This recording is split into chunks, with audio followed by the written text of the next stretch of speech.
Icons. Just about every city has them. They set the city apart from other cities. Bristol has more than its share of icons.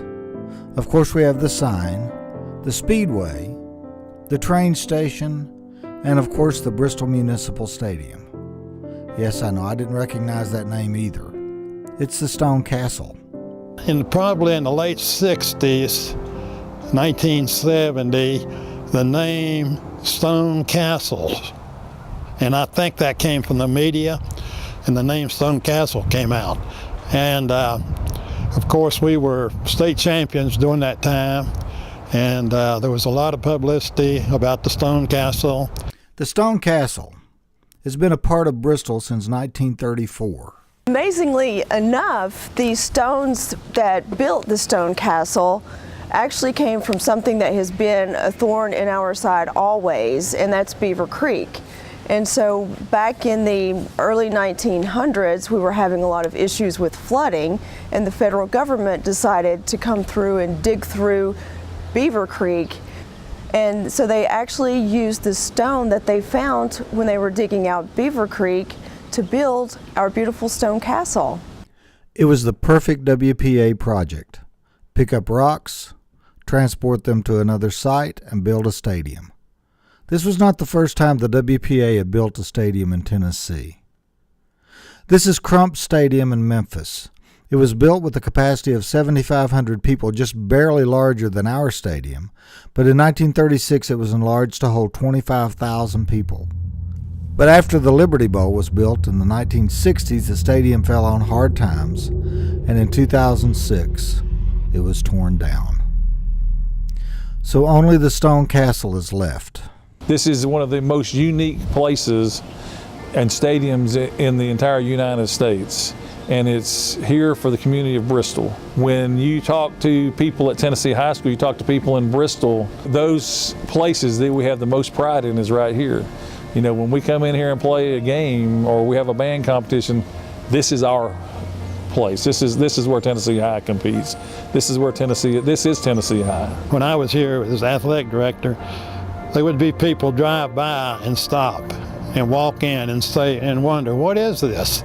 You know, what is this stone wall that we see here? And it's not a game goes by, I'm sure, that a visiting parent or a visiting fan comes in and looks at the amazement of how well it's still preserved and what it looks like on the inside. And we always thought, as a football coach, and that was an advantage to us.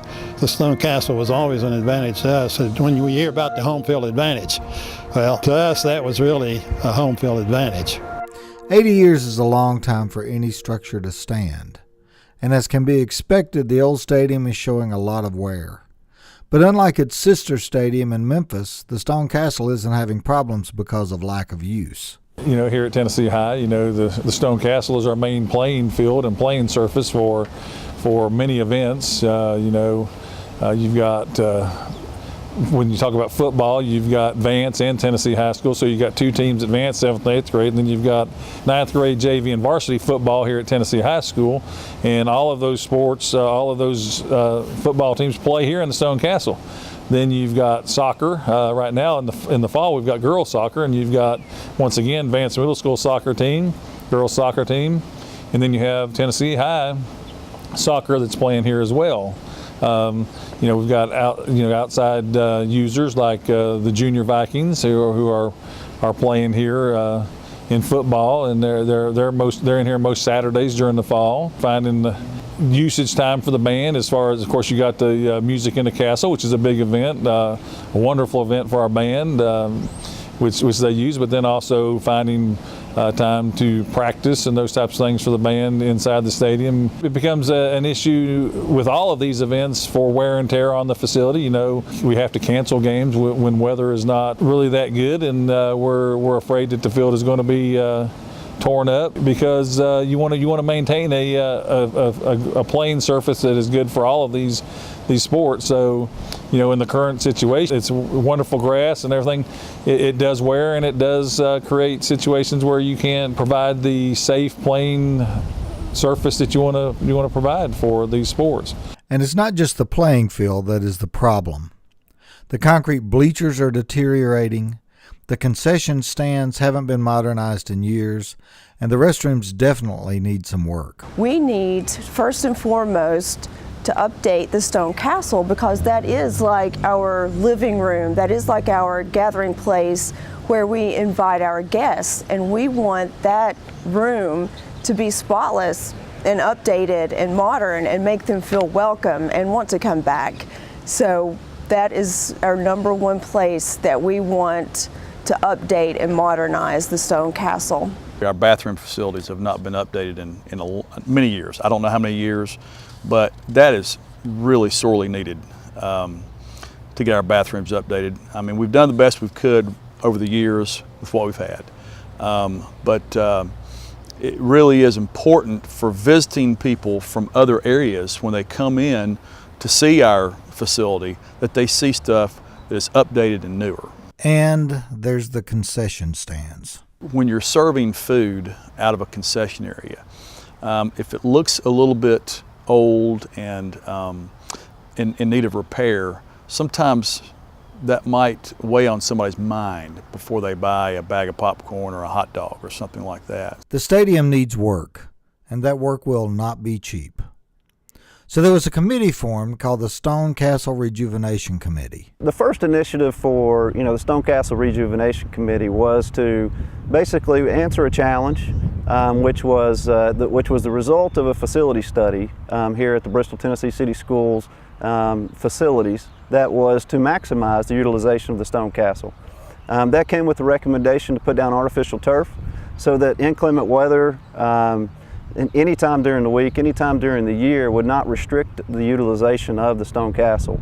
Our true focus is to make sure that this castle is prepped and in great condition for our Friday night football games, as it should be. And so what that does a lot of times through inclement weather is it causes events for some of these other students that play soccer and football at the younger levels to have their events canceled and or postponed. And that's something that we want to make sure that doesn't happen in the future. That challenge was both from the city as well as the city school system, who was willing to pay 25% and the other entity pay another 25% for the installation of the turf. We went to work and started raising the funds to accommodate the remaining $350-some thousand. Artificial turf on a high school athletic field? It's not uncommon at all. Most of our surrounding rivalries do have artificial turf, and there's very few colleges that do not have artificial turf in their stadiums. Yeah, the turf we're looking at is what they call a fourth generation turf. It is absolutely what you see on all of the professional football team fields, and now they're associating less injuries with having turf more so than more injuries. Our Bristol, Tennessee City School Board, through a list of capital improvements, has also allocated some additional funds so that this year, along with putting in the artificial turf, we're going to have the opportunity to resurface the bleachers, the concrete bleachers on both sides, as well as the stairwells that go down from each side of the bleachers, get up some new hand railing, and most importantly, we want to get in some handicapped accessibility seating up in our stands. That's a major hindrance here within the stadium today, is that we can't accommodate some of our handicapped Viking fans. And with that will come some new restrooms right outside, where you come into the stadium in the plaza.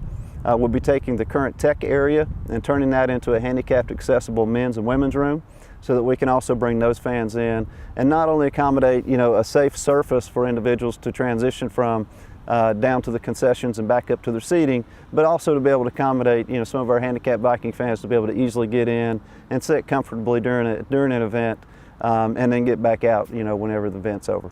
The amount of money that's needed to complete the rejuvenation of the stadium is substantial. There are 3 phases to the process. The first is almost already paid for and involves a new playing field, the improvements for better handicap accessibility, repairing and coating the bleachers, and to install new seating. Phase 2 and 3 involves repairing or replacing existing gates, windows, and fencing, installing the gates to the plaza area, building a new concession stand, a new flagpole and scoreboard, and building student bleachers and adding new restrooms.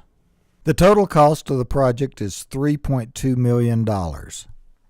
There's a lot of pride in the stadium and the school, not just football, but all the sports programs and the band, and there's just so much interest in that. And what's interesting to me is the way this legacy wall has developed. And if you think about it, it is located between the Stone Castle and the school, an ideal place for the legacy of Tennessee High. Yeah, I think the Stone Castle is a very important part of economic development for the city. Prospective businesses that look to locate here consider the conditions of schools and facilities. It helps them to recruit the best employees we have throughout the country for their businesses. Newer schools and updated facilities show our priorities to our children and to their well-being. It shows that we're a vibrant community and not a dying city. We have history in Bristol, and we can look back at different things. We are the birthplace of country music. We did come about because two railroads crossed and we developed into an industrial town. We did have hard times to hit. There was poverty, but we overcame all those obstacles. And through those obstacles, we have one of the results is the Stone Castle, and is a lasting monument to our history, where we've came from, and also where we're going to go in the future. This is generations and generations of people who have enjoyed the Stone Castle, and it's a building that binds us all together in this area. It's one thing that we all have in common, that we love the Stone Castle. For more information and to donate to the Stone Castle Rejuvenation Project, go to www.stonecastle.org or call 423-989-3766.